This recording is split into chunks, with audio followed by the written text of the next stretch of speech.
क्या लगता है आपको? हमारे साथ जो हुआ वो इररिलेवेंट है। हम स्टूडेंट्स के साथ हैं और उनकी आवाज उठा रहे हैं। स्टूडेंट्स के साथ जो हुआ वो आप ही बताइए, सही है कि गलत है?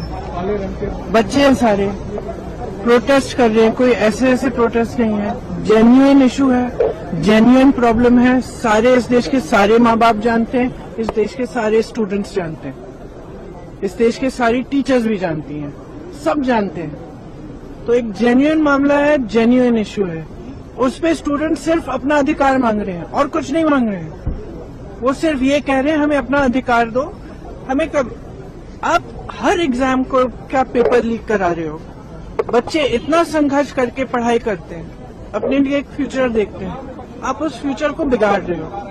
आपने पूरी एजुकेशन बजट का क्या, आपने 1.4 लाख करोड़ पूरी एजुकेशन बजट है पूरे देश के यूथ के लिए, और अडानी जी और अंबानी जी को आप 16 लाख करोड़ आप मुफ्त में लोन माफी कर रहे हो।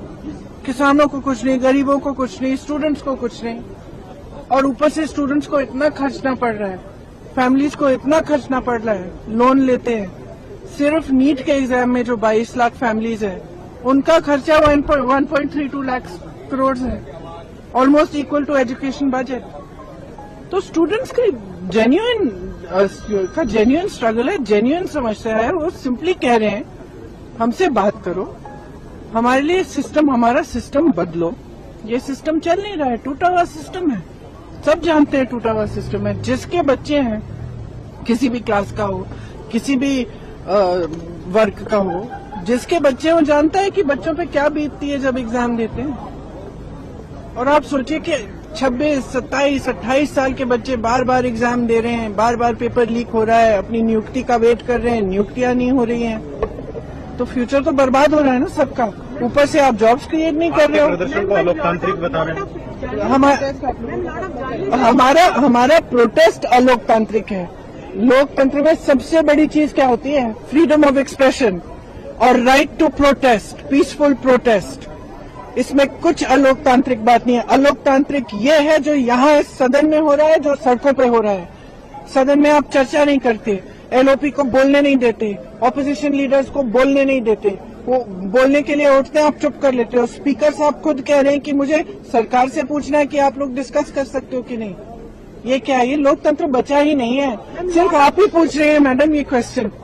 पूरा देश जान रहा है कि कोई लोकतंत्र बचा नहीं है इस देश में।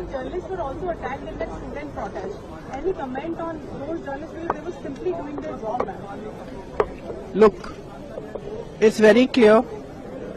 We are against violence. We have always been. This is the ideology of our party. It's the ideology of our nation. Mahatma Gandhi fought for freedom. It was a unique revolution in which there was zero violence on their part.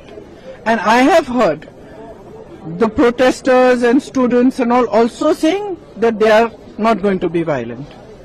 So if people have got hurt, police people have got hurt, or journalists have also got hurt along with the students, it's unfortunate. But please, be truthful when you present it to the public. Because what we are seeing is that the students are being attacked mercilessly. They are being beaten with lathis, they are being tear gassed, girls are being treated in an obnoxious manner, their clothes are being torn off. How do you think they feel that this is their country, this is their parliament, these are their representatives, this government has been voted in by them, and the youth heavily voted for this government? How do you think they feel? They feel completely betrayed. And I'm sorry, but I don't care what all you people say and what you put on the media and what you present. Our duty is to stand with them. Our duty is to raise our voice in their support, and our duty is to fight for our democracy, and we will do it. Thank you, ma'am.